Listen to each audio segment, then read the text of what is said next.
The Democratic Presidential Candidates Debate. From Dartmouth College in Hanover, New Hampshire, here is Tim Russert. Good evening and welcome.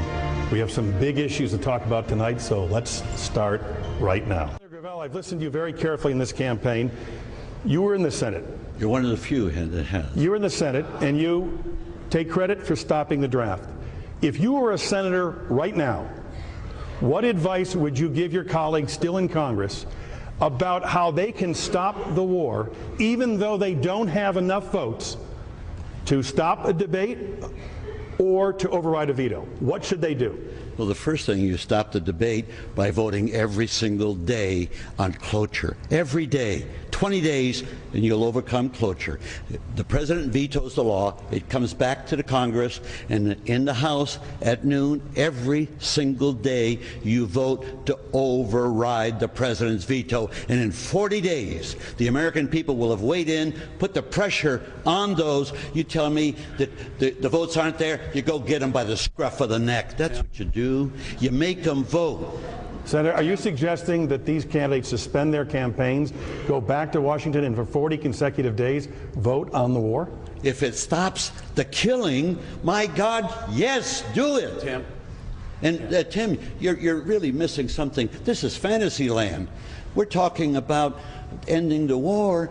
My God, we're just starting a war right today. There was a vote in the Senate today. Joe Lieberman, who authored the Iraq resolution, has authored another resolution, and it is essentially a fig leaf to let George Bush go to war with Iran. And I want to congratulate Biden for voting against it, Dodd for voting against it, and I'm ashamed of you, Hillary, for voting for it. You're not going to get another shot at this, because what's happened, if this war ensues, we invade, and they're looking for an excuse to do it. And Obama was not even there to vote. Dozens of cities around the country, including several right here in New England, have been designated as sanctuary cities.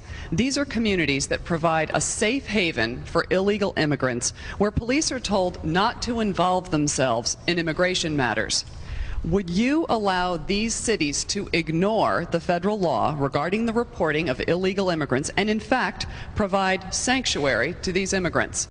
This whole nation should be a sanctuary for the war, for the world, and bring the people in. What's going on? We're in fantasy land. We're talking about a problem. We're scapegoating the Latinos of our society because we as a society are failing in education, we're failing in health care, we're failing in our crumbling infrastructure, and we're failing by invading countries and spending our treasure.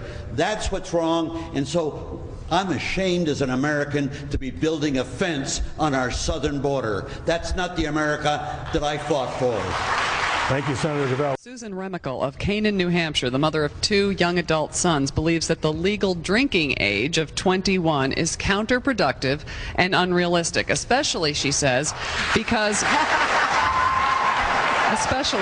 we trust people at this age to make life and death decisions in our military.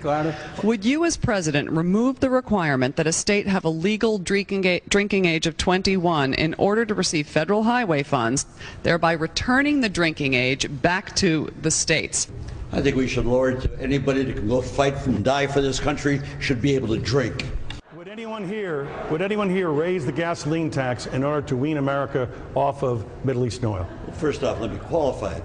I would ask the Congress, they won't do it, but then I would empower the American people to do it, and that is to put a carbon tax on. If we don't do something drastic, and we can get off of gasoline in 5 years, and we can get off of carbon in 10 years, all we got to do is want to do it, and to put a tax on gasoline permits politicians and bureaucrats to play favorites. You do it right at the lump of coal, and you do it at the gas, and you do it at the oil, and then let it filter through the system properly. Nuclear power.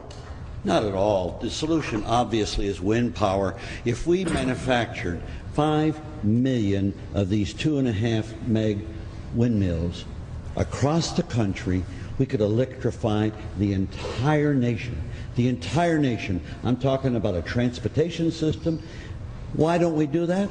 We know this is technology off the shelf. That's why I kept saying we can get off of gasoline in 5 years. We can get off of carbon in 10 years. All we got to want is to do it, and it will take the American people, because they can't get that through the Congress. Senator Gravel.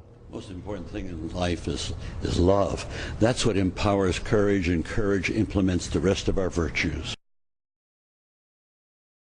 This is Mike Gravel. Whether you're interested or just curious to know more about me, go to my website, join me, enter your email, send me some questions, learn more about my campaign. Please do it now. Be a part of our ripple effect.